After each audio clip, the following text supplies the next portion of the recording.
The advice and opinions expressed by the host of Autism Live and her guests are meant solely as suggestion and should not be in any way construed as child-specific advice. The Center for Autism and Related Disorders advises working with a board-certified behavior analyst who has experience with autism before starting any intensive behavioral intervention. Any choices you make in determining your child's treatment are completely at your own discretion.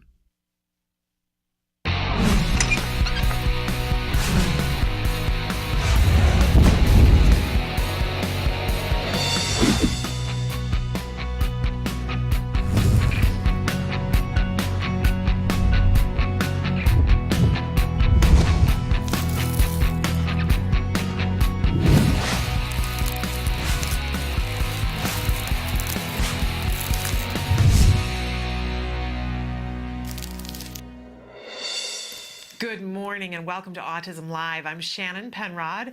We're webcasting to you live from the Center for Autism and Related Disorders headquarters in Tarzana, California. It's Friday.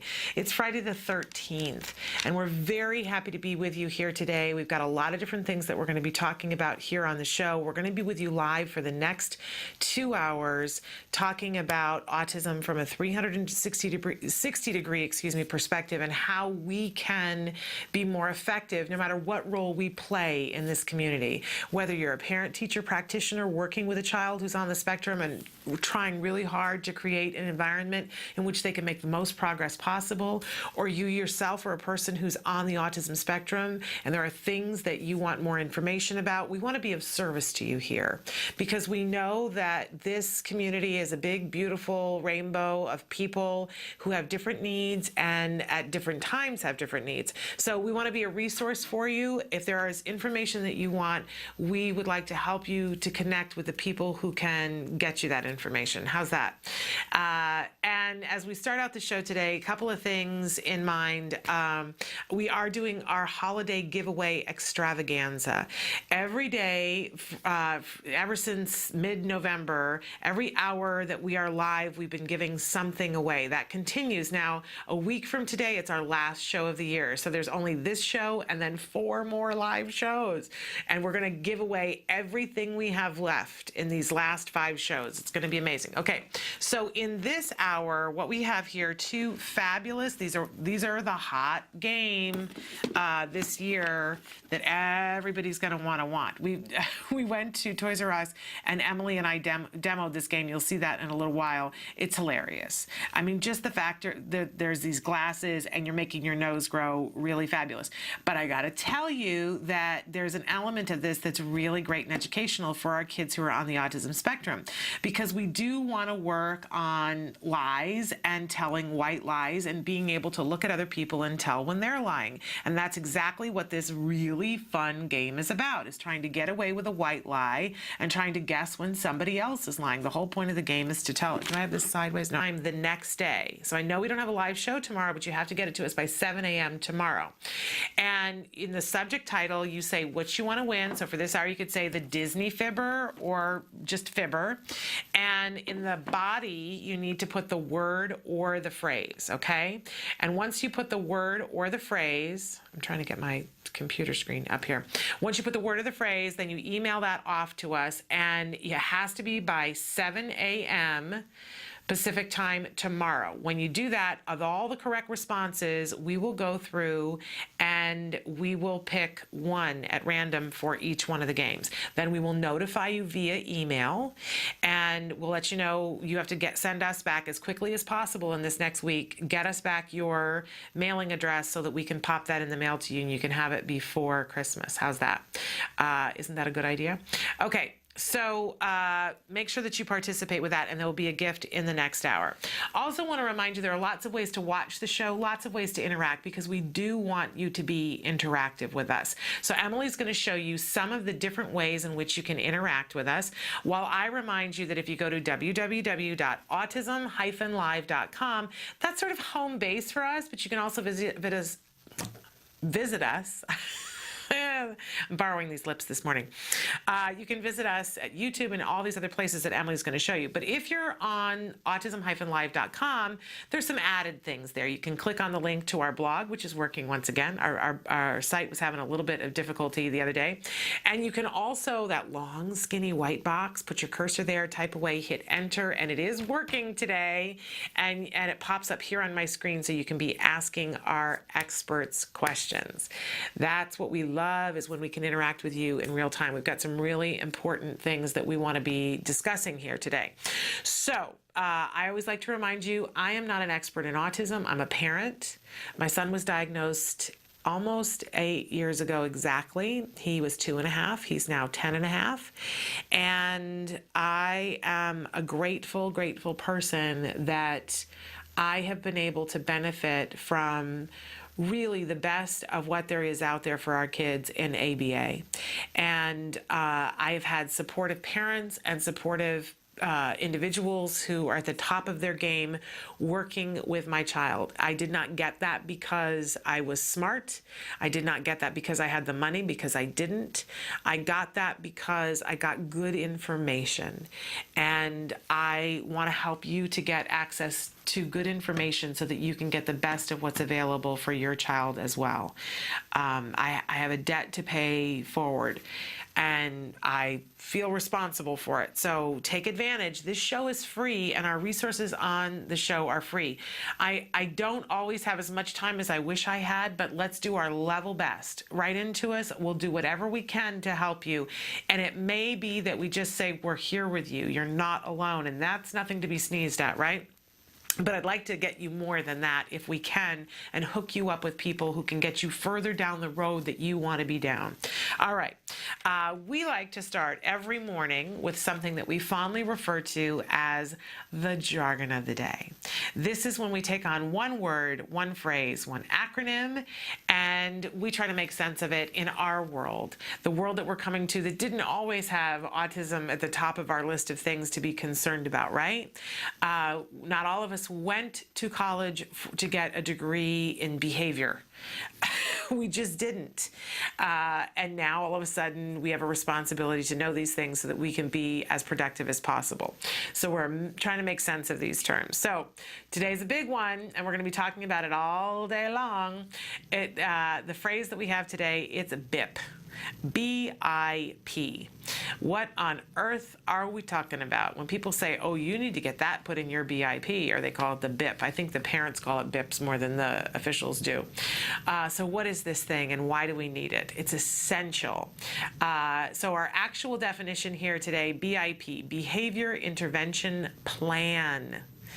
It's an action plan based on observations made in an FBA, oh, more jargon, that outlines how a team will improve difficult behavior that is inhibiting a child's success in school and other environments. It's really important and we're going to talk a little bit more about this, but the behavior intervention plan can be used in any circumstance, but we very specifically want you to know that it's something essential at school, So this is a pretty good definition. If you don't know what an FBA is, though, it makes it hard. An FBA is that functional behavior assessment that figures out the function of the behavior.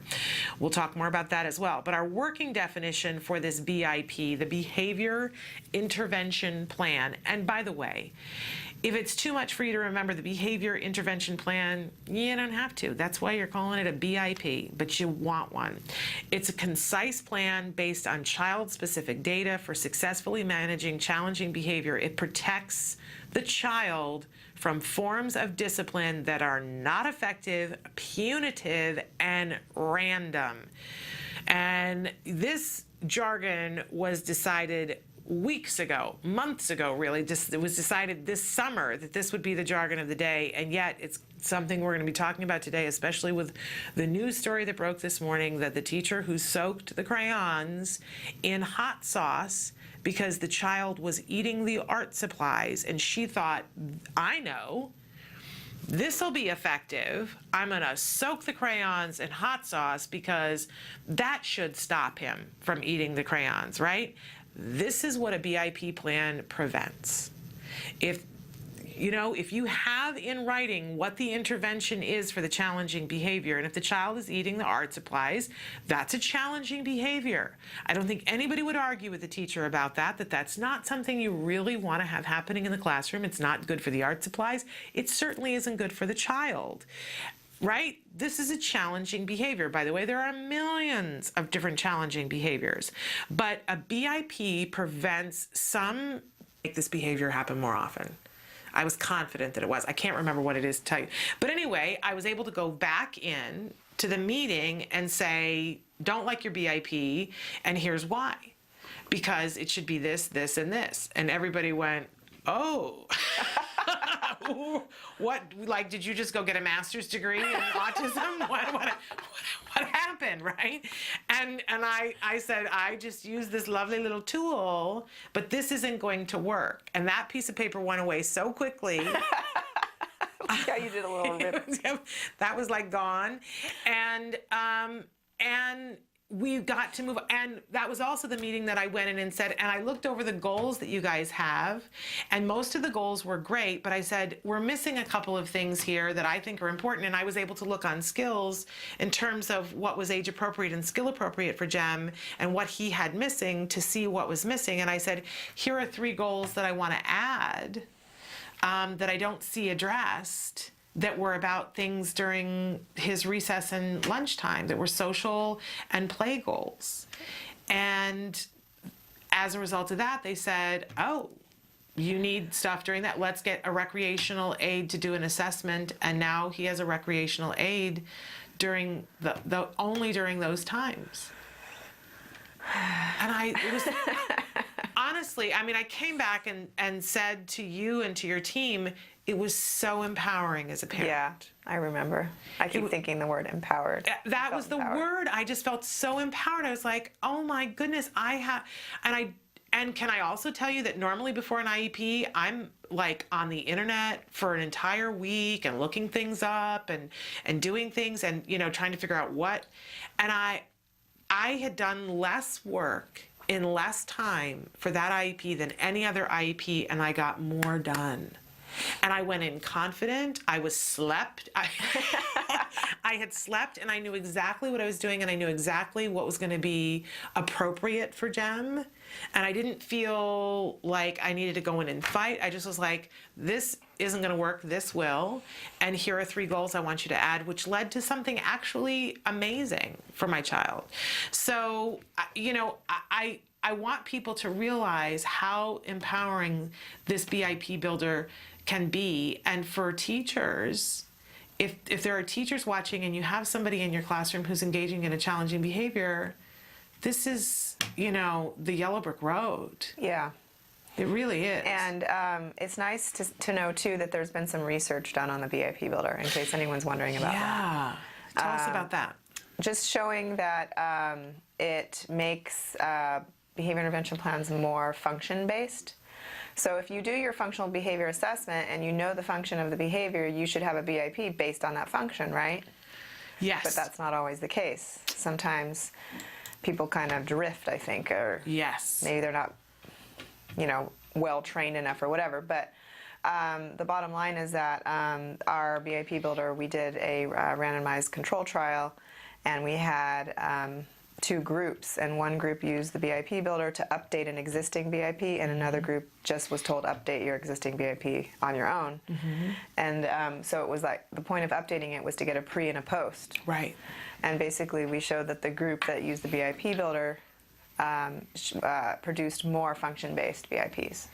And that's for people who know what they're doing. Yeah, this was actually people in the field who do supervision. So it can make them better. For individuals with autism, yeah. Which means it's for sure going to make us better. Yeah. Which is pretty amazing. Now, somebody just wrote in a question. They said, I want to ask for an FBA because of my son's ongoing vocal outbursts in his new school this year. He attends a public school. This is a new behavior this year, and I'm thinking it's gone on too long. Our IEP is next week. Can I put it into the IEP? So I certainly would recommend that you ask for the FBA today. Okay. And that you put that in writing and say, I am concerned because there is a new behavior. You're not going to have time to get an FBA done before an IEP next week. And what they may come back to you and say is, let's postpone the IEP and do the FBA. Or you may go into the IEP to talk about why the FBA needs to happen. But you're not going to come to a conclusion at the meeting next week one way or the other. Because you're going to want to have the results of that FBA and the BIP put into that new IEP. Exactly. So, am I barking up the right tree? Oh yeah. Okay. Because how long do you think, especially in the week before, for most kids, they're not going to school the whole week next week, and to get the people in to do the FBA next week, it's probably not going to happen until after the winter break. Probably not, but you'll just want to make sure that you get it in writing, like Shannon said, that the FBA is going to occur, and that you're moving in those steps forward of getting that done. And like one of the things that I do before my IEP, they say, well, get back to us with what you feel, right? And I don't want to wait, right? So before they even have a response for me, I want to have a response for them. So I say, point number one, an FBA has to be done on this behavior so that a behavior intervention plan can be achieved that we all agree upon, blah, blah, blah, blah. Number two, and I go down the list. And so when it's my turn in the IEP, instead of me making a statement, I read the letter out loud into the whirring microphones that you've told them that you're bringing and that they'll bring one too, and do that in writing today too.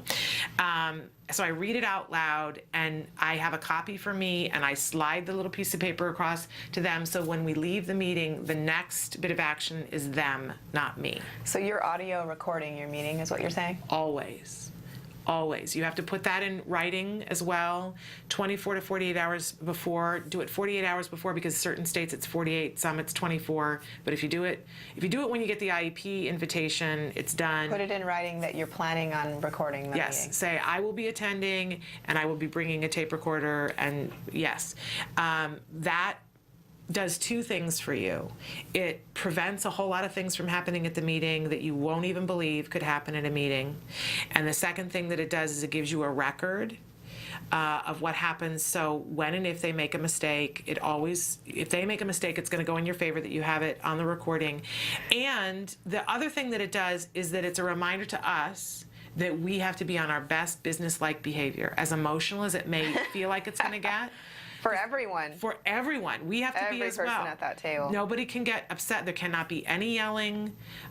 You especially, if you're recording, they'll bring a recorder as well. You must be on your best behavior. There is no inappropriate language. There is no raising voice, because there is a permanent record of it. And if it goes to court, that will count against you. But always record. It's always going to be better for you if you record.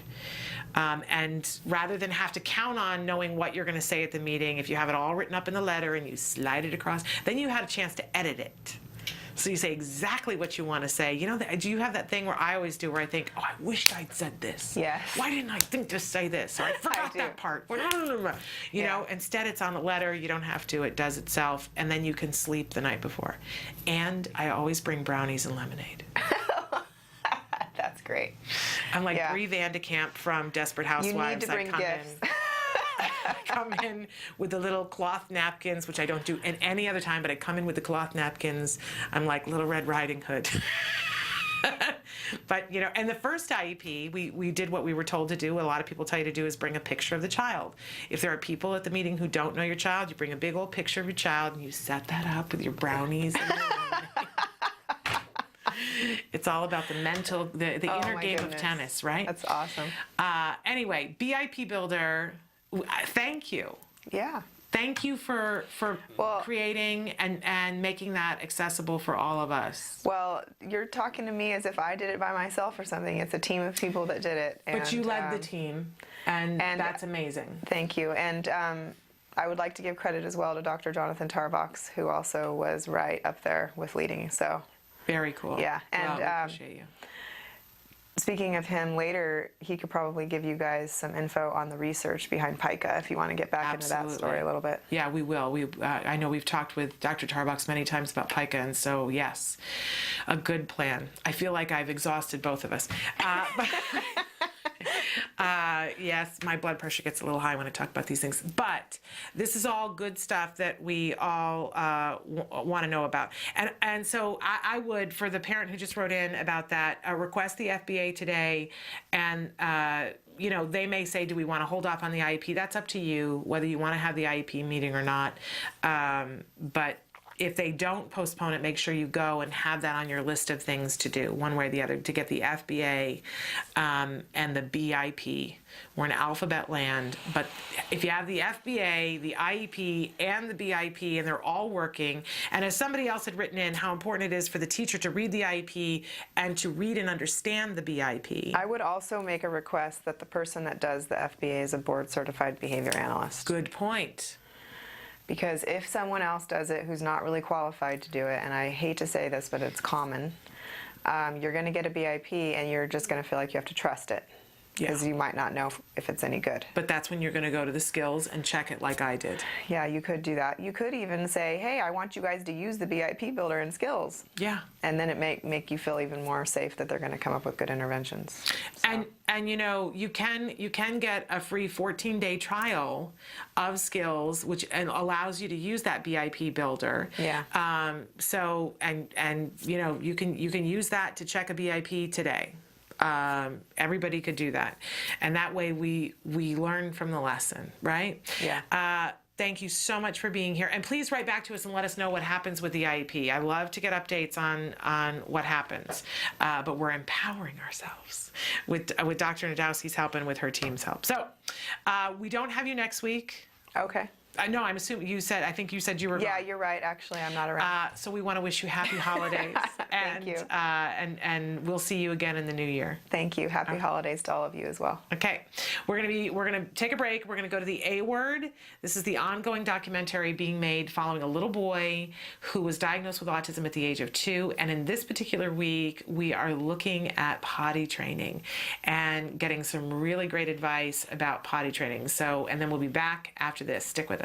Potty training is different for every child. A child could come in with absolutely, no control over their bladder, and as long as that's not a medical issue, then we can certainly approach it behaviorally and give them the tools they need to be successful, just like any other skill that we would teach. Well, we think he's learning to pee on the potty. No big successes yet, and lots of accidents. Here is the laundry from today. For some of our kids takes, just a couple days. And then for other kids, it can take months and months and months. And then when you're looking at complete independence, it can take years. Hey, you have to go pee-pee?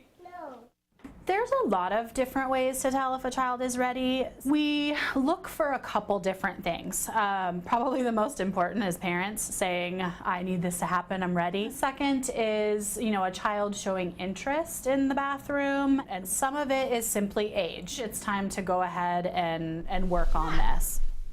What are you doing? Pooping. You're pooping? You first start with teaching the child what they need to do on the toilet. The basic thing we want is for them to drink as much liquid as possible. It's inevitable that if you drink a bunch of liquid, you're gonna pee. Help. No, I can't help you pee. I can hold your hand, but I can't help you pee. Ultimately, what we want is that, the child, as soon as they're put on the toilet, they urinate. So that's step 1. Step 2 is usually working through the amount of time that they're off of the toilet and making sure that they're not having accidents during the time that they're off. So this is kind of the bladder control stage of things. So the purpose of the potty log is just to see how long it takes them as soon as they sit on the potty for them to actually urinate, and the amount of time that he's able to hold his urine. And with the log, we're able to visually see how long it takes them each time and if they have accidents or not. He's on a half-hour potty schedule, so if he doesn't go when we take him, then we have to take him in 10 more minutes. So every 10-minute intervals until he does go, and then we reset the clock, and it's 30 minutes again. Okay, buddy. Okay, last chance to go pee-pees. Do we reset it for 10? Oh, what does that mean? What does that mean, Jack? It's potty time! We can come play after. Hurry! What we hope happens in this time is that the kids will learn how to initiate going to the bathroom on their own. This is oftentimes the hardest part of potty training, is because they get so used to somebody telling them when they need to go that they're not really recognizing the signs just in their own body of when they need to go. Uh-oh, he wet himself. Uh-oh. Big wet? Was it a lot? We can reset to half an hour now. The biggest thing for parents is not to give up. The other big tip, and I think pitfall that a lot of parents fall into, is putting their children back into pull-ups or diapers, especially if they're starting to have accidents. And this is probably the worst thing that you can do. They need to recognize that feeling of fullness in their bladder and take themselves to the bathroom, or tell an adult that they need to go to the bathroom. What do you have to do? You have to put your pee-pee in the potty. Okay, give it a shot. See if you can put it in there. There you go. There you go. You're doing it. Yay, job. Big prayer for your pee-pee. Big pee-pee. Yay! Woo! Yay! Good job. What a big boy. High five, high five, high five, high five, high five, high five, high five.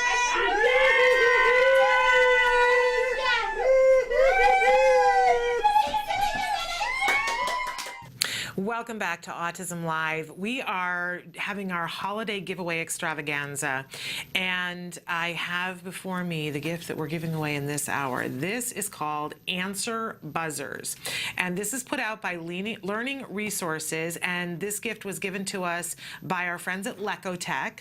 And if you're wondering what the heck is Lecotech, check them out, because they're a wonderful organization that deals with play therapy and toys, and they are the ones who give the recommendation about using toys in the guide for toys for differently abled children for Toys R Us. And this is one of the toys that they really recommended this year from Learning Resources, Answer Buzzers. It comes with these 4 wonderfully colored buzzers that make different sounds. Now, if you're wondering, what has this got to do with learning? It's everything we've been talking about this week about that positive reinforcement. That, you know, you have to, in some way, if a child gets an answer right or does something, you want to give that immediate sort of response that's reinforcing to the individual child. Put these in front of a group of children and see what happens. That if they answer the question right, or they do what you ask them to do, and they get to hit the thing and it makes the noise, you know, for a lot of our kids, very reinforcing, and it makes them want to get the next answer right. We, when my son was very little, we had one of those staples, that was easy buttons that we had, and there were months that we had that on the therapy table, and if he, initially it was that if he got one right, he got to hit the button, it would say, that was easy, and he would just laugh, he just loved it. And then eventually he had to get 2 answers right, and then he had to get 5 answers right, and he would get to be able to do that. Absolutely loved it. Well, these are 4 different ones, and they make 4 different sounds, and they're 4 different colors, so you can be working on colors, and you can be working on sounds, or it can just be the reinforcer. These are really cute. Now, they do make some that are in animal noises, too, which can be very fun, but this is a very fun thing. When we, also, I'm thinking about when we used to have, he doesn't have spelling quizzes anymore in 5th grade, which I think, you know, I think you should have spelling all the time as a former teacher. I don't know why we let go of it in like 3rd grade. But when we would do his spelling words every week, we would do it in the car. And I don't know why, just one day we were in the car and I said, you know, spell this word, and he spelled it. And I did this na kind of thing that I did, and he loved it. And so he would try to get the words right so that Mom would do the little song thing, and then Dad would do it too, and then we would all do it together and do a little dance with it. And if we were someplace and quizzing him on his spelling words and we didn't do it, he'd say, you didn't do the thing, you didn't do the thing, I want the thing. So these are a great, great gift for our kids, a great learning tool, a great reinforcer for a lot of our kids. Maybe not all of them, but nothing is going to be for all of our kids, right? So anyway, during this hour, at some point, Emily will show something on the screen, a word or a phrase, and what you'll need to do is to write to this address that she's going to put up there, and in the subject line, put Answer Buzzers, and in the body of the email, put the word or the phrase that is what she shows on the screen. So there's the email. You must send it to us by 7 a.m. Pacific time tomorrow. Okay, so you don't have to watch the live show, but if you're watching the recorded show later on today, make sure that you note that. Answer buzzers by Learning Resources, and we got them from Lecotech. Thank you, Lecotech, and thank you, Learning Resources. Great, great toy. In a total different change of topic here, news report that came out this week that we just want to address and let everybody know that the New York City Board of Health has approved mandatory flu shots for children. They are about to start requiring that young children who go to preschool or daycare get flu shots.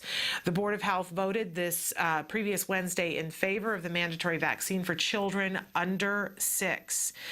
Health officials say that the measure will save lives, and Dr. Jay Varma, Deputy Commissioner for Disease Control, says the measure could keep as many as 20,000 city kids from getting sick.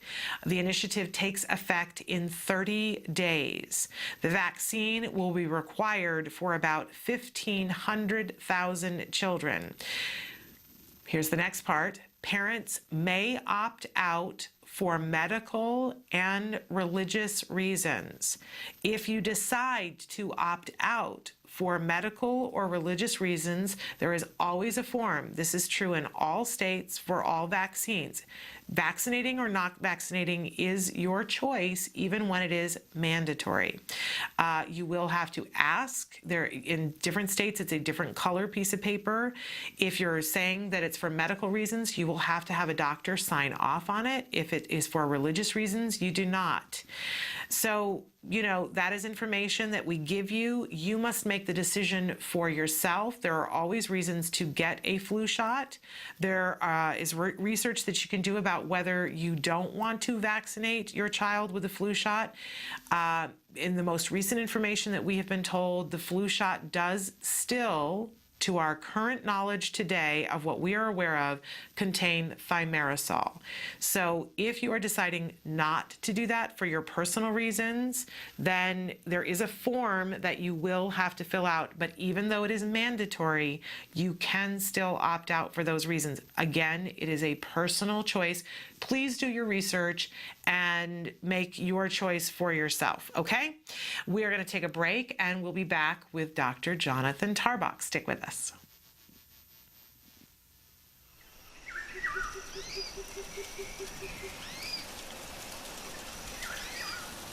We're very excited because we're in the Noah's Ark exhibit, and we're here with Jason Porter. Thank you for taking us on this tour. Oh, thanks for having us. So you're going to show me around a little bit and show me some of the secrets of the Noah's Ark exhibit, right? Yeah, I'd be happy to. Cool, let's go. Yeah. So Jason, tell us, this is an amazing space. Why is it so incredible for children? One of the values of the Skirball Cultural Center is taking care of the earth and one another, and so this idea of repurposing materials that would otherwise be tossed off was a big component to how we design the galleries. It's based on, certainly the story that everyone knows is the one from the Hebrew Bible, the story of Noah. But in our research, we looked at over 200 flood stories from around the world, and many different cultures have flood stories that have similarities, and the similarities that we identified were these 3 chapters. The storm, some crazy challenge that comes to your life, an ark, a kind of means of survival, a way for a community to come together to survive, and finally the rainbow, which is this kind of symbol of hope, the second chance to make the world anew. Love it. All right, let's take a look through, and we're going to talk about some of the learning opportunities that are available here. We really wanted people to kind of discover what they were supposed to do. For example, this elephant has a gong in the center, and there's a little wheel here that you can turn and see what happens. But there's also some hidden things, like there's a little peephole in this polar bear, so it's kind of a moment where you could talk with your kids about what does it mean that that polar bear in there only has a small piece of ice to live on it, and you could talk about kind of the environmental issues that might be associated with it. All right, should we go downstairs? Yeah, let's check out the storm. So Jason, what do you call this room? This is called the Storm Gallery. In one side of the gallery, we have a storm wall, which is all sorts of sounds and sight effects to make the storm come to life.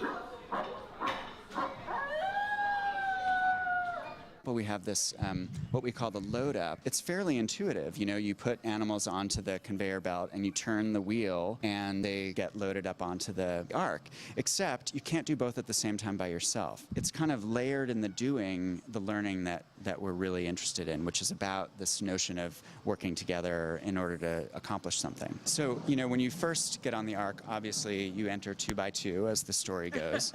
And so the animals in this first section of the ark, you know, they're not quite sure where they should be. They're a little bit nervous about who to hang out with. The gallery is really organized so that the animals are still in pairs. So we talk a lot about what are the elements of home that you need to survive. And it's really a nice kind of intro into the whole experience of being in a community, learning to be together with people who may or may not be the same as us. This gallery of Noah's Ark is unique, I think, in terms of the way that it was designed, that it offers a huge variety of experiences in a way that really accommodates people of all stripes and spots. So there are more quiet zones, like we just left in the move-in day, where you can come into this room where you have a lot of large motor things that are happening, including climbing, and we kind of have nicknamed this the arcade. It's kind of the chapter in the story where they're making new families and they're mixing with other animals that they've befriended.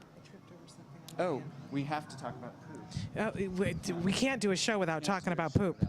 So, you know, the other fact of life on an ark is that everybody poops. So the challenge is to, you know, clean up. Okay, so we're in the last room, very cool room. What do we call this room? We call this the Rainbow Gallery. You know, people really get that this is a place of hope. Sometimes there's an art-making project, that it ends in some sort of inspiration, that people feel like they're inspired to take action in the world and make it a better place. Thank you so much for showing us everything and telling us about all the wonderful things at the Skirball Center.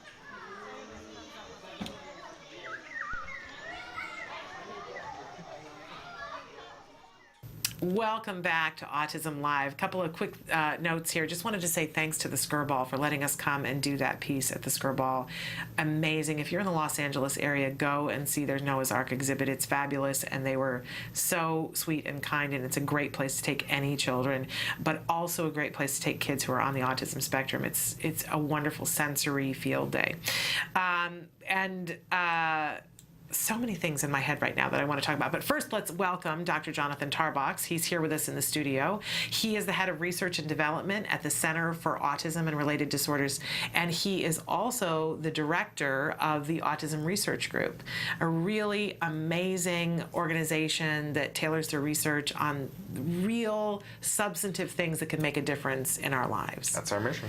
Well, we love that as parents. And I was talking in one of the previous segments with Dr. Adel, and I was waxing poetic about the BIP Builder and how amazing it is and how it empowered me as a parent and how it's available to parents, that, you know, you can use this to empower yourself. And I was thanking her for it, and she said, well, it wasn't just me. And during the break, she was saying, you were the person who led that team, and I wanted to make sure that I thank you. I didn't realize that you were involved in that BIP Builder. Sure, yeah. Well, thank you. That has made a tremendous difference in my life as a parent, and I love to share that with the other parents here. And we were talking with Dr. Adel with one parent who had written in and said that their child is engaging in outbursts at their new school this year. He attends a public school, and the parent is saying, do I need to ask for an FBA? The IEP is happening next week. Okay. We said, ask for the FBA. You may have to postpone the IEP, or it may be part of the discussion at the IEP, but you won't be able to sign the IEP until the FBA is done and the BIP is done. If you're just joining us, the FBA is the Functional Behavior Assessment. The BIT is the Behavior Intervention Plan. So the parent wrote back and said, does the school pay for it? And do public schools have their own BCBA? Do you want to, or do you want to do that together? Either way is okay with me. Well, the first thing is, if you ask for the FBA, yeah, the school pays for it. Right. But maybe you can talk about the BCBA and whether schools are supposed to have it, and if they do have it. Sure, right. So I would say the vast majority of schools in the United States still do not have a qualified BCBA to conduct a functional behavioral assessment. for your child's challenging behavior. Totally depends on the region. It depends on the resources that the school has. It depends on how many parents have demanded this in the past, right? In that particular district. Here in California, there's lots of schools that have BCBAs that can go ahead and conduct your child's FBA. I would say in most states of the country, there are very few, maybe even zero, that are actually available to do that within the district. Well, and something you should know though is that you should still ask for it to be done by a BCBA, because sometimes they contract outside of maybe they don't have one, but they'll contract with somebody, and it helps if you've asked for it and asked for it in writing. That's right. And like any other part of a free and appropriate education, if the school district is not capable of delivering that, they need to pay someone else to do it. It's just that's federal law. So. And they pay for that. You don't pay for that. If it's a behavior that's happening at school, they're responsible. And your child has an IEP, they're responsible for paying for that. And they also wrote and said thank you so much for the IEP advice. So thrilled always. It's a very stressful time for a parent, but I was saying that Skills and the BIP Builder have made that a less stressful time for me. Great. And made me more effective as a person who's on that team. Right. It's basically just more information that tells you about different options that might work. And so it gives you information to sort of pick what you think is right for you and your child and your family. And it's empowering. Absolutely empowering.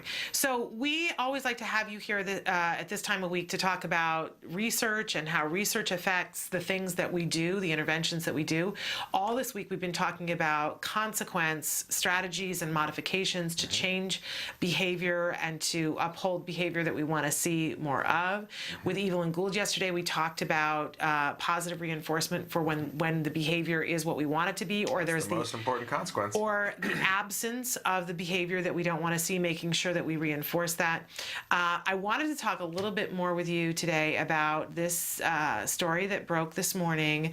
The teacher, Lillian Gomez in Florida, who was fired because she had a child in her class who had pica-like behaviors and was eating art supplies. This teacher took it upon herself and thought it would be a really good idea how she was going to change this behavior. She soaked crayons in hot sauce, I believe overnight is what I had heard, in a cup, then took them out and stuck them in a plastic bag. And she's not disputing this part, by the way. This is not what's under dispute. Wrote the child's name on them and put them on his desk for him to use these particular crayons, knowing that this child eats art supplies. And my understanding was that she was fired and that she appealed that decision, and a judge ruled, I don't know whether it was this morning or last night, the judge ruled that she be reinstated to her job because they could not prove that she force-fed the crayons to the child. And of course, there's great outrage in the community, especially from the parents of the child who believe that this woman should never be allowed anywhere near a child. She will not be going back to that same school site, but she does have to have a job, and so the job that they've given her is to support other teachers. I know. It's very hard for me to keep a straight face about the whole thing because I go, really? And the school district is infuriated too, and they've already spent $50,000 to try to get rid of this teacher who should not be in the classroom and should not be supporting other teachers.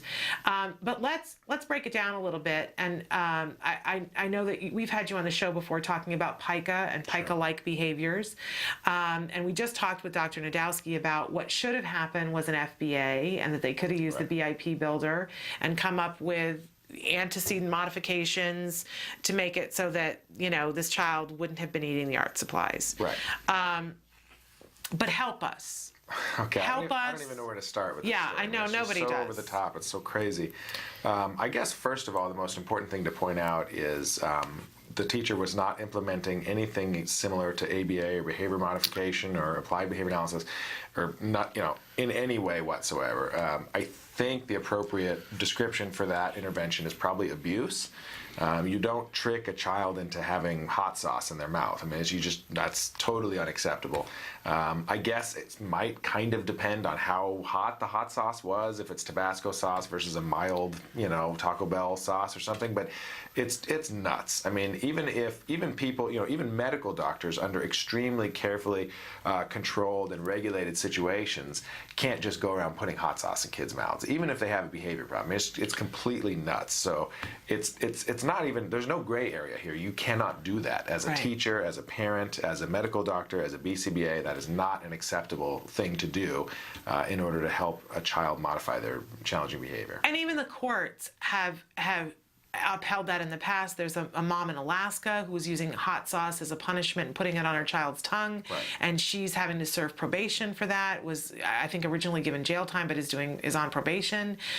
So I don't think the courts are usually in a place of ambiguity about this either. But what we've heard from the judge is, since we can't prove that she force-fed them.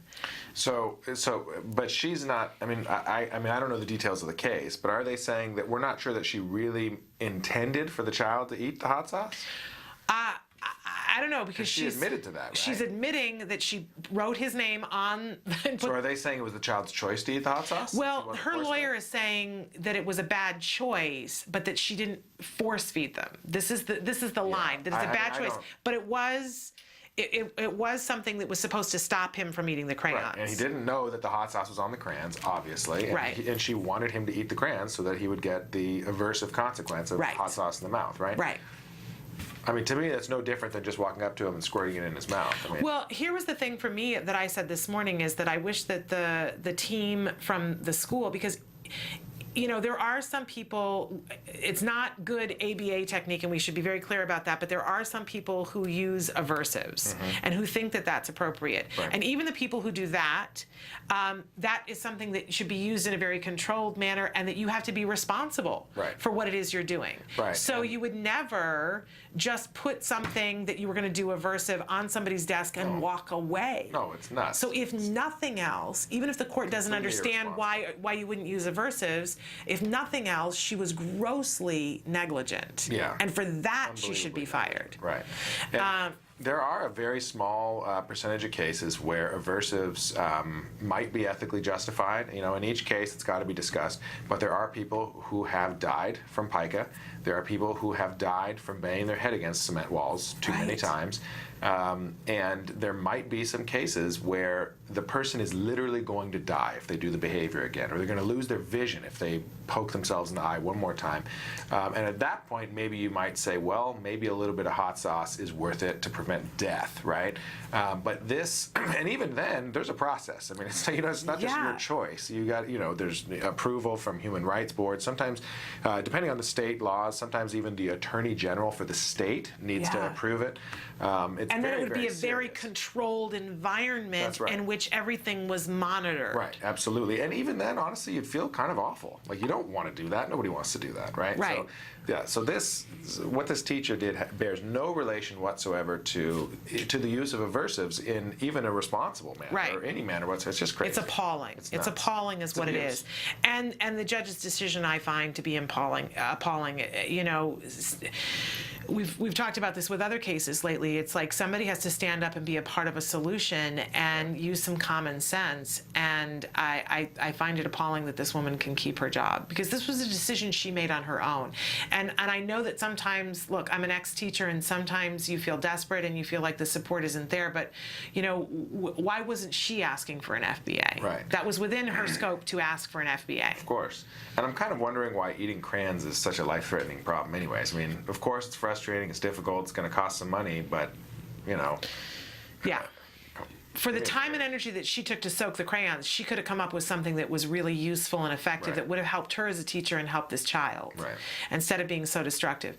But let's talk a little bit about, this idea that I think all of us at some point, and I shared this the other day, that, as a parent, because of my upbringing and the way I've moved through the world, that something happens and you feel like, oh, well, I gotta punish this, and I gotta, that's our first line of defense.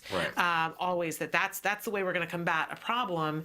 But in fact, what you had mentioned earlier, and what we talked about with Yvonne Gould yesterday, it's more effective if we positively reinforce. And I want to talk about the science behind it. Maybe we should take a break and talk specifically about the science behind and the research behind why positive reinforcement is so much more effective. Okay. All right, so stick with us. Back with Dr. Jonathan Tarbox after these messages.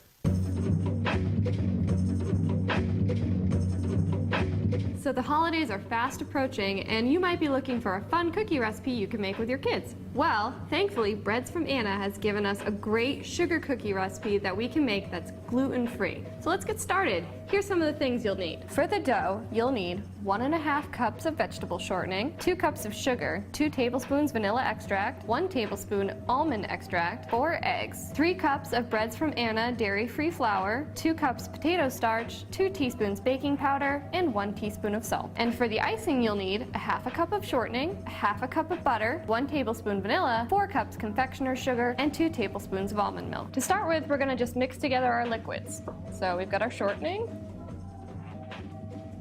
eggs, our vanilla, and our almond. And we're just going to go ahead and cream these together.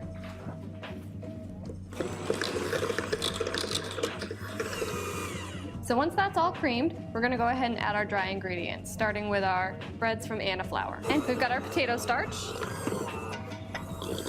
and we've got our baking powder and salt. We're also going to go ahead and put in 2 cups of sugar.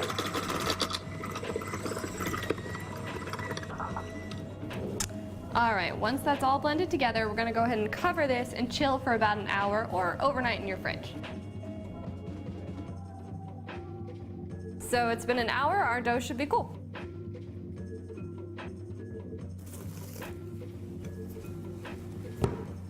So we're going to try to roll this out to about 1/2 inch to about 3/4 inch in thickness. So while I'm rolling out the dough, I preheated the oven to 400 degrees. And I have a baking stone preheating in the oven that I'm going to set these on. But if you don't have a baking stone, that's okay. You can just use a cookie sheet with parchment paper. Now you're going to take your cutter and just cut out all your cookies. All right, so I'm gathering my cookies, my little dudes here. That's good. Let's go ahead and put these in the oven. And these should be good to go in about 6 minutes. So while our cookies are baking, we can go ahead and start making the frosting that we're gonna use once they're done. So we're gonna need our shortening. We're gonna go ahead and add our butter. We're gonna add our vanilla.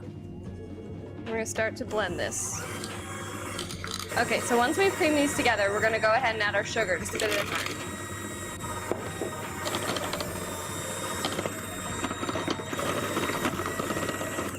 And last but not least, we're going to add our almond milk just to soften it up a little bit. All right, that looks pretty good. So once our cookies are done baking and we've given them time to cool, we can go ahead and frost them all. Okay, so our cookies are ready. Let's go get them. These look pretty good.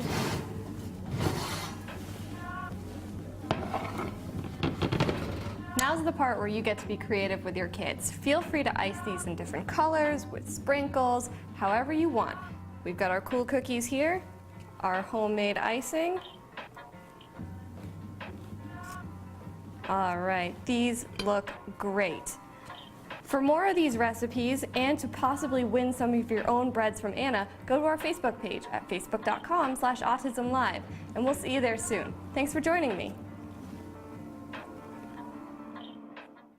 Welcome back. We are here with Dr. Jonathan Tarbox, and he is the head of research and development at the Center for Autism and Related Disorders and the director of the Autism Research Group. And so thrilled to have him here because the question that we have for him today is, why is positive reinforcement so effective? Right. Okay. So it's kind of the answer to that is like the whole science of applied behavior analysis. So love it. But we'll try to pare it down to 30 seconds. Okay. But I guess at the most fundamental level, the reason why positive reinforcement works best to decrease behavior problems is because you're making the person actually want to behave better. Makes sense. Like at the very fundamental core, why do people misbehave? It's because they're getting something that they want out of it. So if you're, Mr. Discipline or whatever, and you're going to punish the person, well, that might change their behavior, right? But at the most fundamental level, you haven't changed why they're misbehaving to begin with, and you haven't made them actually want to behave differently. You've just kind of forced them, coerced them through punishment. If you're actually giving them a genuine source of motivation to want to behave better, i.e. positive reinforcement, then the whole thing, I mean, just loosely speaking, the whole thing just becomes happier and more fun, and they own it. It becomes part of how they see the world, what they value, right? Rather than just something, okay, I guess I have to do it because my teacher's going to punish me or because mom gave me a timeout or whatever it is, right? So that's kind of the sort of loosely speaking reason why. But if you want to get a little bit more technical, what it does is it gives them a particular behavior, it gives the child a particular behavior that they can do to get what they want, while making it clear that the old behavior, the misbehavior that they used to do, is not going to get them what they want. So it's a real simple choice. I mean, we liken it to 2 different buttons. Press the good behavior button, get everything you want in the world, and feel proud of yourself. Press the bad behavior button, and you don't. Like, the button's broken, basically. You don't get what you want. Nothing happens. Nothing happens, right? Yeah. You don't need to go around punishing someone for pressing the bad behavior button. Right. You know, in some cases, it is justified. I'm not saying never, but the vast majority of the time, and the first line of defense and the first maybe 20 lines of defense don't need to involve punishment because they're not addressing the real issue. And so, as a strategy for the holidays, if there was one thing that parents could take away about a way to make the holidays and this difficult, stressful time that's supposed to be happy and joyous better, Right. is to find more opportunities to Positive reinforcement. reinforce behavior. So anytime you catch your child doing something good, Right. heap on the praise, you're Right. more likely to stay on that track, and Right. your child will want to continue doing it. Right, and holidays are not the best time for teaching your kids something new, okay? They're not the best time for settling grudges between you and your child or you and your spouse. They're not the best time for worrying about how you feel about things or how other people feel about things. They're the best time to just do what works, right? Find something simple that's going to work and help your kid be happy in this situation by giving them what they want as much as possible when they're not misbehaving, obviously. Right, obviously. Not when they're manipulating or when they're misbehaving, but before that stuff comes up. Just give them what they want as much as possible, you know, and say, you know what, in 2 weeks, that's where we're going to start our new program where he learns how to tolerate family situations more, and we'll gradually fade in how annoying the family situations are, and we'll work on that. And that is a skill we can work on. But man, Christmas morning or Thanksgiving dinner or whatever, that's just not a useful time to work on that. Okay, so we're all going to focus on finding a time to positively reinforce the people in our lives for behavior we want to see more of. Absolutely. And then we'll report back in a couple of weeks and see where we all are. Hey, absolutely. And you know, focus on what's going to work, not what should work, right? So when you're saying, well, my kid really wants more video games, immediately you probably say to yourself, he shouldn't want video games so much, right? Right. Yeah, you're right, he shouldn't. Where's that going to get you? How's that working out for you, right? Right. He wants more video games, and it is going to work to make him behave better if you give him more video games when he's being good and before he starts to be bad. Okay, so make that the reward, Yeah, and and stop the argument in your head. About what he should want, or what I should be doing, or what's better or worse, or everything else. What works, right? And then yes, set a goal for maybe decreasing overall amount of video game time in your kid's life. If that's a priority to you and you think that matters, great, but not on Christmas, not when you're dealing with in-laws and family members and everybody else, right? I mean. Great advice. Great advice. We're going to take a break, and we're going to be back more with Dr. Jonathan Tarbox. And the live feature is working. If you have questions, now's a great time to write in. Stick with us.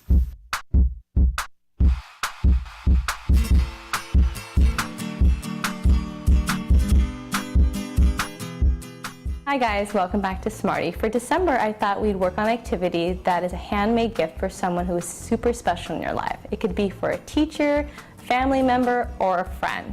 So let's get to it. The materials you'll be needing for this activity are cardstock, pencil, glue, and crayons.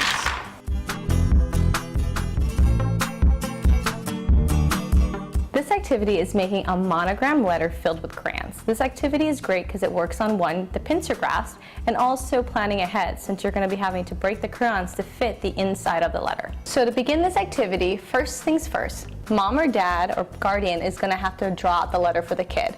If that's a little difficult for you, you can always just print something out from your computer and then glue it on the heavy cardstock, all right? I'm going to go ahead and draw mine freehand. So now that my letter M is drawn out, now it's time to fill it in with the crayons. So I'm going to take them and place them onto it accordingly and try to break them into pieces that'll fit the spaces perfectly. See all the colors in the sky tonight. So now that you figured out the sizes of the crayons to fill in your letter, now take your glue and fill in the space and start laying them back in. Now we're gonna let this dry for a little while. Once your monogram is done drying, feel free to decorate any way you feel. I'm gonna write a little message, but you can do whatever you want. Stars come out and swirl around so high. So here's my finished monogram letter. Hopefully Ms. Mackenzie is gonna love her gift, and I hope you enjoy doing this activity with me. Until next time, guys, craft on. Bye. When you see me flying by your side. Welcome back to Autism Live. We're here with Dr. Jonathan Tarbox, and I wanted specifically to talk with him about pica because we've talked a little bit about this crayon soaked in hot sauce. And if there are parents and teachers who are watching and who are concerned about when kids eat things, and you brought up the fact that sometimes it can be life-threatening. Absolutely. And we've had you talk about pica before, and I don't think we can talk about it enough because it's one of those things that seems odd and mysterious. And even this morning, talking about it with people who don't deal with autism, people were saying, I don't get it. Why was the kid eating crayons? Right. It can seem mysterious and weird. So tell us a little bit about pica and what we need to know. Well, sure. First of all, it is really life-threatening. You know, I mean, it depends. There's a continuum of severity, but there are individuals who engage in pica that will kill them eventually if you don't fix the problem. I actually worked with a man who eventually died from pica. It was a couple years after I was no longer working with him, and he had, I don't know, probably 30-year history of pica, and we did everything we could to treat it, and the laws in the state that we were working in basically said you can't restrict him from doing anything because he's an adult and he has the right to basically do whatever he wants. And so he would steal items from the center where we worked, put them in his pocket, and he knew that he had to do that to hide them. And then when no one was looking, he'd go to the bathroom and then he'd eat them in the bathroom. And we weren't allowed to search his clothing because that would be considered like an illegal search, right? Even if we knew he had something in his pocket, it was not within our rights to put our hands in his pocket, which is good that folks are looking out for people's rights, right? Like therapists or caregivers shouldn't be going around taking people's stuff, you know? But in this case, it was not so great because he would steal stuff, put it in his clothing, and then take it home or take it to the bathroom and eat it. And he ate things like, and I saw the x-rays, so I know this is real, not a myth. He ate batteries, he ate car keys, he ate scissors, a pair of scissors once. He ate a necklace, he ate multiple pens, coins, and he had many surgeries, of course, to remove these items because many of the items that he ate he couldn't pass, so they had to do surgeries to remove him, and eventually he died from complications of one of the surgeries. Wow. I mean, I think he was in his 60s at that point. Wow. But yeah, I mean, just tragic. And really, what it comes down to is not effective treatment. And also, I think where people get confused is that, and it's not just with pica, there are a lot of different behaviors that come with autism that people outside the field of autism think that it's just a choice, that he's just making the choice to eat these items. And not really understanding the compulsion behind it. And so, just to be clear, it isn't a choice. Yeah, that's a really ridiculous thing to say about severe challenging behavior, especially in people with autism and OCD and developmental disabilities. You can't call it a choice. You can't meaningfully call it a choice. Who would choose to do something that kills them? Who would choose to bang their head against the wall to the point where they fracture their skull? Who would choose to gouge out their own eyes or chew off their own fingers? I mean, it's just crazy. But this is where it gets dicey for me, is that if you say to people, well, it's not a choice, then people go, oh, then there's nothing that can be done. We get one extreme or the other. People who are like, well, he should just stop it. He should just get that together.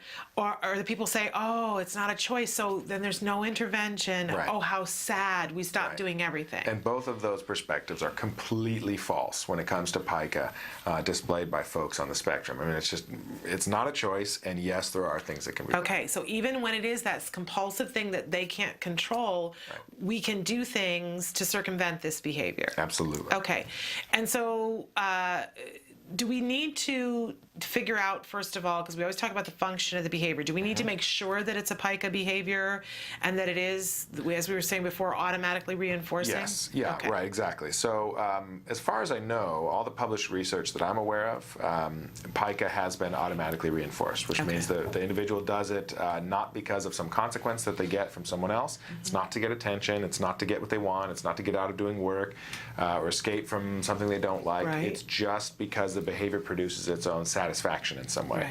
And your viewers might be asking, how can eating a rock or car keys produce its own satisfaction? And the answer is, we don't know. We don't get it either. Right. But that is the case. I mean, that is a validated fact that occurs for some people. Well, and I think we can all relate to the fact that all of us have at some point done something that we knew was not ultimately the best thing for us to do. Absolutely. Every time that ice cream was ever on a spoon and headed towards my face, I knew that it was not the thing to do, right? Yeah, that's actually, you know what, that's actually a really good analogy, because for people who don't understand something like self-injurious behavior or pica, just go and look at the problems with obesity and diabetes and things like that in our culture, and we're making choices all the time that are killing us. So maybe it's not so crazy. Maybe anybody who's ever smoked a cigarette, I mean, how could you ever say that like this is a really good idea? Right. I mean, Drinking too much alcohol, you name it. Yeah. So there we have it. But it can get to a point where it's detrimental. Right. But there is help and there is hope. If somebody's got somebody in their life that is displaying pica behaviors, and I know before on the show you've talked about the fact that it can be progressive. That if somebody is starting out and just eating a little bit of paper, it's not the kind of thing that we go, well, it's just paper. It's not a bad thing. I'm not going to worry about it, right? Probably better to get rid of that behavior as quickly as possible. Okay. And what steps should they take? Well, the good news is pica is just like any other challenging behavior displayed by folks on the spectrum, and that is you do a functional assessment, figure out why the person's doing it, and then you give them an alternative behavior that gives them that same satisfaction or that same reinforcement, and you try to block the challenging behavior from occurring, or at least from getting reinforcement. So with pica, oftentimes one of the main treatment components that you need to do is literally just physically blocking the behavior. So you do teach some other behavior and reinforce the heck out of it. So they've got something else to do that gives them satisfaction, gives them positive reinforcement, or gives them release from stress or anxiety, whatever it is. So it can be a lot of different things: squeezing a stress ball, chewing on a chew toy, just even playing with toys, reading a book, whatever. You give them something else to keep them busy. And at the same time, oftentimes it does require someone to literally watch the person the entire time that they're around any inedible objects that they might try to eat, and physically block them from doing it. So if they grab an item and they're about to eat it, take the item away from them. And that's a very labor-intensive treatment. But a lot of folks do have one-to-one staffing anyways, especially if they have a severe problem behavior like pica. And so that maybe is what that staff member is going to do a lot, is watch their hands and block them from putting stuff in their mouth. So if you already have ABA, you would want to go directly to your supervisor and say, we're having an issue with pica, and make a plan for how you were going to. If you don't already have ABA, then you would reach out to a BCBA and get a BCBA working with you on the pica. Okay. And again, if your child's displaying pica at school, it's definitely the school district's responsibility to provide a BCBA, to do an FBA, and come up with a behavior intervention plan for that pica as it occurs in the school. Absolutely. And I would think that would become an emergency IEP, something that you don't wait on, because every day that your child is at school that the person doesn't know how to intervene, your child's at risk. And one particularly challenging form of pica is eating cigarette butts, which thankfully so few people smoke anymore that you don't see a lot of cigarette butts on the ground these days anyways. But there are documented cases of people with developmental disabilities who start eating cigarette butts, and they actually then become addicted to the nicotine in the cigarette butts. So it's automatically reinforced, but even worse, it's automatically reinforced where the reinforcer is nicotine because of nicotine addiction. That is an extremely hard behavior to treat. And of course, it's toxic. There's all kinds of toxic chemicals in cigarette butts, so it's pretty serious. So if you ever see your kid going for a cigarette butt, that's serious business. You really need to block important that to take care of that. Get on it, Wow. Okay. We're going to take a short break, and when we come back, we're going to ask Dr. Tarbox to talk with us a little bit about a recent validation study about the skills program that we were talking about earlier. So stick with us. The Institute for Behavioral Training provides courses in applied behavior analysis for the treatment of autism. Access IBT e-learning videos on the move and learn at your own pace.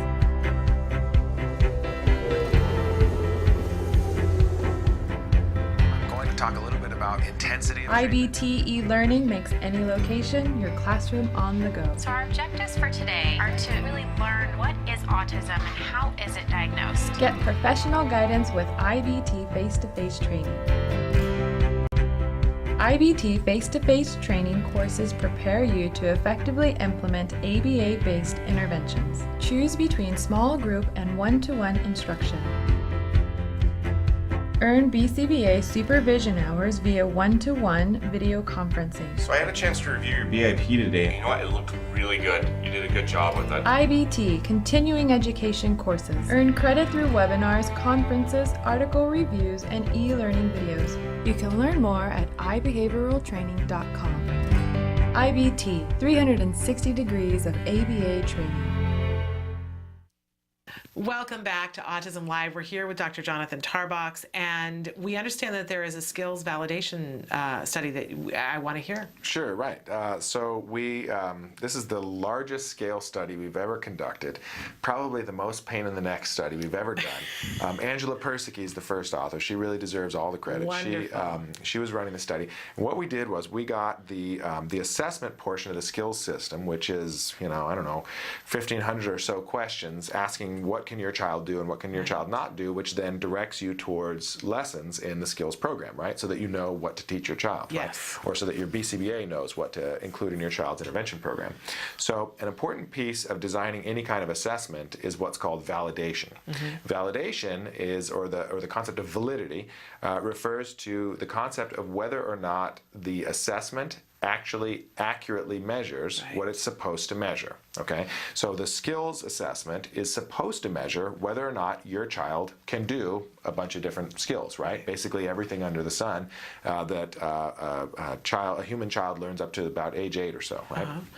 Okay, so it consists of a bunch of questions, and I'm sure you've talked about this on your show a lot, a bunch of questions that parents or anyone else who's really familiar with the child, they answer yes or no. Can your child ask for preferred food when the food is not visibly present? Right. Yes or no. Can your child tie their shoes in context when it's time to go out and play? Yes or no, and so on. Okay, so you go and you fill out all of these questions, and that's a very useful tool clinically, right?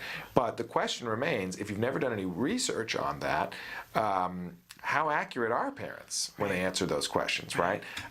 And the truth is, maybe not so much, right? We're not really sure. Right. Until we shouldn't assume. You shouldn't assume it, right? Until you do research on it. So all major standardized psychological assessments, things like IQ tests, the Vineland, language assessments, all of those have gone through psychometric research where they validate the assessment, where they give a bunch of children the assessment, and then they measure those skills in another way that's already valid, and then they compare those two ways of assessing the skills. If they match up, then we know this newly developed one is valid. Okay. It's measuring whatever it's supposed to measure with reasonable accuracy. Okay. So that's what we did with the skills assessment. We took a bunch of kids, I'm forgetting how many now, I think 39 or so kids of all different ages. We gave their parents the skills assessment. They answered all the yes or no questions, and then we went out and actually directly probed with the kids, can they actually do these skills or not, okay? In the real environment with the real, the real child, the real skills, actually testing it, okay? That equaled out to about, I believe it was 39,000 and change individual trials of data collection. Wow. So everything you can think of that a human child up to the age of 8 or so might need to do, we went out and tested these kids. Can they actually do it? Wow. It was a lot of work. Yes. We did it across 3 different sites. We ran the study in our Phoenix office. We ran the study here at the headquarters office, and our good friend and colleague, Dr. Amanda Adams at Cal State Fresno, had her students run it in her autism center as well. So 3 different sites, 3 different groups of experimenters running the study, and we all found basically the same results. And what we found was, yes, actually it is pretty valid. So parent report does actually predict pretty well on skills what the child can actually do. Woohoo! Yeah, that was. I mean, great for the assessment and great for the parents. I mean, that's a win-win for all of us. Absolutely. That I know, I certainly did the skills assessment, and I've had to do the Vineland and those kinds of things, and it's always in the back of your head, does my mood affect this? this? Right, You know, of does course. What if I How don't well do I remember? Yeah, have I what if even I don't seen know? that behavior? What Yeah. if I'm a little flip today and go, Right. I don't care? What if I'm in a bad mood? What if I'm feeling depressed about everything my kid can't do? Yes. Or what if I'm feeling overly optimistic about the potential, right? I mean, Yes. all of those factors do influence how people report when they fill out assessments of their child's skills. And that's why this kind of research is important. Yes. Basically, what this kind of research addresses is the question of how inaccurate is it, right? Because nothing is 100% accurate. Sure. It's how close to reality is it? And if it's pretty darn close, then that means it's going to be pretty useful clinically, right? Yeah. So now, when you fill it out, though, when you actually use it, we're still recommending that the BCBA or the parent, if the parent is running the program, answers all of the questions. That gives you a list of ideas of what to teach. Now, you still want to probe 1 or 2 trials with the kid as a baseline, essentially, right? Sure. To see, can my child actually do this? If they can do it, great. You don't have to teach it. Yes. If they can't do it, then great. The assessment just pointed out something they can't do. That's a good place to start. And one of the things that I also love about skills is that there is a way that you can go back if later on the child loses the skill, or you see that they really don't have it in the way that you thought that they did, that they really don't, like they can do it sometimes but not enough to include mastery. There are ways that you can go back and add it back into the child's program. That's right, absolutely. But yes, being able to, as I was saying before with skills, being able to know what's age appropriate and skill appropriate for your child to work on is such a wonderful thing. Yeah, it's just a great resource. It's an empowering thing for parents. And I have to say, too, that after, because I did the skills assessment twice.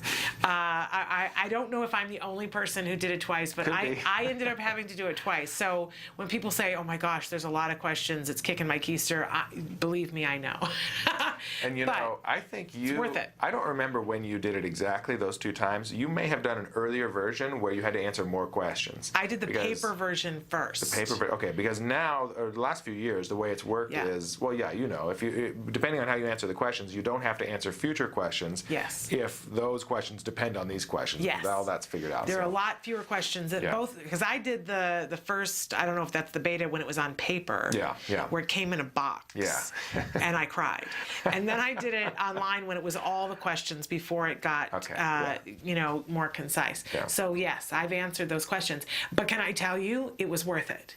It was absolutely worth it because I then, when it was all there, I was able to look at a graph and see I'm a very visual person, and I got to see exactly where he was in different skills in a visual way that just empowering. It's the word I keep coming back to.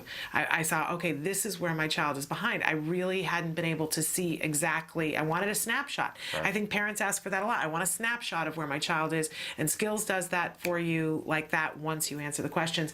And it grows with the child. That's right. So you only have to do it the once, but it grows. I mean, I did it when he was, 7 years old, and he's about to be 11, and I get to continue growing on what's there. It's remarkable, and I said thank you to Dr. Nadowski, and now I'm saying thank you to you too. Well, thanks for the praise. I It's appreciate really remarkable. Great for parents, great for teachers, and great for practitioners. Truly wonderful. Now we're going to let you go before the end of the show, so you're not stuck here as I go through the ending notes. But if we don't, we're not sure if we're going to get to see you next week. But if we don't get to see you next week, have a really happy holidays. Heaven knows you have earned it. I hope you get a little bit of a break. I'm getting a little bit of a break. But thank you so much for being here, and thank you for all the work that you do and how that trickles down to all of us. And I'm sure that there are people in the far reaches of the earth that don't know how your work has affected what they do, but it has. So thank you. I'm going to get emotional. But anyway, thank you so much. Happy holidays. We're going to take a break, and I'll be back to close out the show and the week. Stick with us. You say howdy, we say hi. Let's get wild, let's get wild. Let's get wild. Let's get wild. Let's get wild. Let's get wild. Let's get wild. Hi, it's Lisa Ackerman. Welcome back to What's Left. We're enjoying some wine. We're going to make some fake bourbon chicken tonight, but we're not using bourbon. It's not gluten-free. So what we're doing, and Kristen, you're doing a great job at pounding and getting out all of your energy on that chicken, so go take it out. I know. You know, how many of us moms are at a park or we're at a grocery store and somebody walks up to you and, you know, your child's having a meltdown and, you know, having not one of those fun days. This is a great thing to come home to. You would come home and really pound that chicken and you would feel so much better. That's basically, it kills two birds with one stone. You're making a great meal for your family. Yes, and you're feeling great. You're feeling better about that jerk who said, why can't you get your kid under control? Absolutely. Awesome. So the first thing we're going to do is we're going to take all your pounded, aggressive chicken and start to saute it in the skillet. And I'm just going to add a little bit of my grapeseed oil. So I'm going to go ahead and just put this in. We love the way we're going to just try to brown this up and cook it a little bit. Just a little bit of salt and pepper on top. And we're just going to go ahead and brown this. Great, Kristen. Great job. I think we're almost all brown here, so I'm going to get your help over at the cutting board, if you don't mind. The cutting station. The cutting station. We're going to cut this in about 1/3 slices. You go chop it up. Okay. I'm going to start on the sauce. Okay.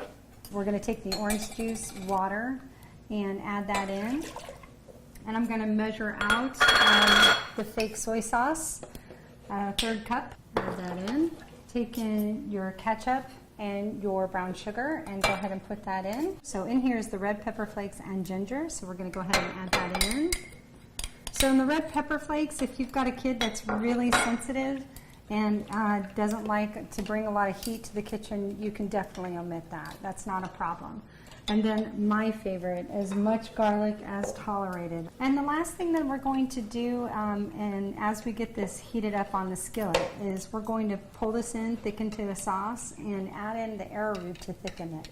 So we're going to go back to the frying pan and put in our sauce, and we're going to bring it to a boil, and that's when I'm going to add the arrowroot. What arrowroot does for everything, like when we're baking with gluten-free flours, this adds kind of the oomph to hold it together. Arrowroot is also a great sauce thickener. So let's go in and add the chicken. Thank you again for helping get this all together. I made extra sauce because I'm a saucy girl. So we made a really nice meal here tonight. We're talking just the right flavors, right texture. So I'm going to serve you up to what we're going to have for dinner, if that sounds good to you. Yes! So, I always love coming over.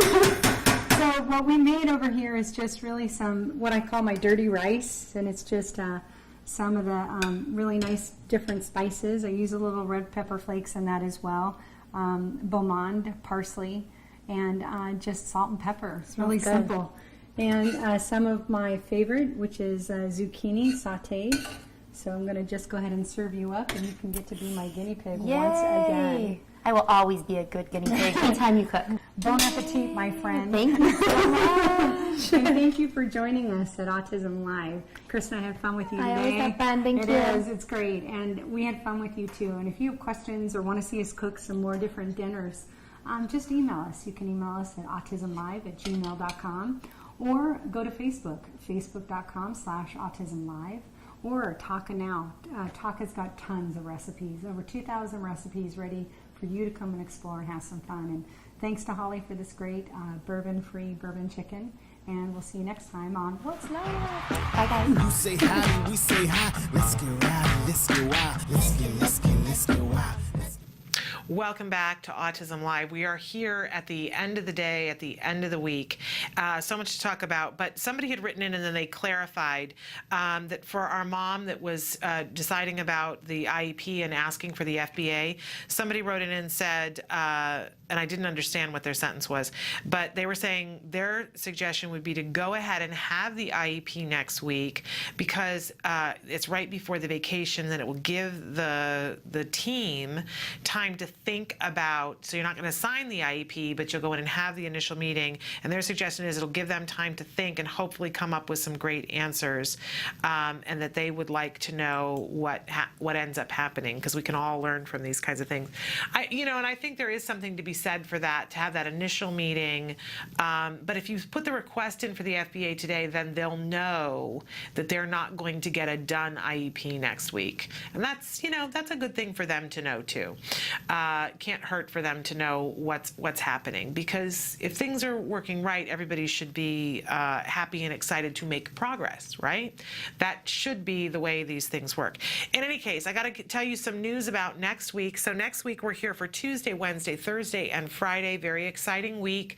Dr. Doreen Grampachet will be here on Wednesday to do the second half of the Anxiety Show. On Monday, we'll be here with Alex Plank and Matt Asner. And Matt Asner is going to be bringing Nava Paskowitz with him on Tuesday. She is a remarkable woman who I just got to meet recently, and she works in a lot of aquatic situations with kids on the spectrum. That she is part of Surfers Healing. So we're so thrilled to talk with her. She is the mom of at least one child who's on the autism spectrum, and so we'll be thrilled to have the two of them here together. And so then on Wednesday it will be Dr. Doreen Grampachet. On Thursday we've got Christina Adams, who is the author of A Real Boy, and then on Friday we will have Dr. Jonathan Tarbox, and we're going to have Hans Gillinger back, and he is going to be here giving us insider tips on how to get the most out of our IEP strategies. Remember, he's the lawyer that was with us a couple of weeks ago who used to represent school districts. Now he represents families, so he can get into the mindset of the administrators at the school district to let us know IEP techniques to get what's truly effective for our kids out of that FAPE, that free appropriate public education. So quite the lineup next week. It's very, very exciting. Also, I meant to say too, on Thursday, we have some people from CLE. This is an organization that helps get kids college ready that are on the autism spectrum. So it's shaken down to be a really good week. And we will also be giving away everything that's left. So the cupboard will be bare at the end of Friday, a week from today. There will be nothing left on my shelves. All the rest of the toys are going. So you won't want to miss that. Tell everybody you know it's the giveaway extravaganza on steroids next week. So thrilled for that. And thank you. We love it when you write back and tell us when you've won something. Somebody wrote today and that won the Leapfrog pad. Absolutely love that. Very excited. We're out of time. We'll be back on Tuesday at 10 a.m. Pacific time. Until then, please give your kiddos a hug from me. Bye-bye for now.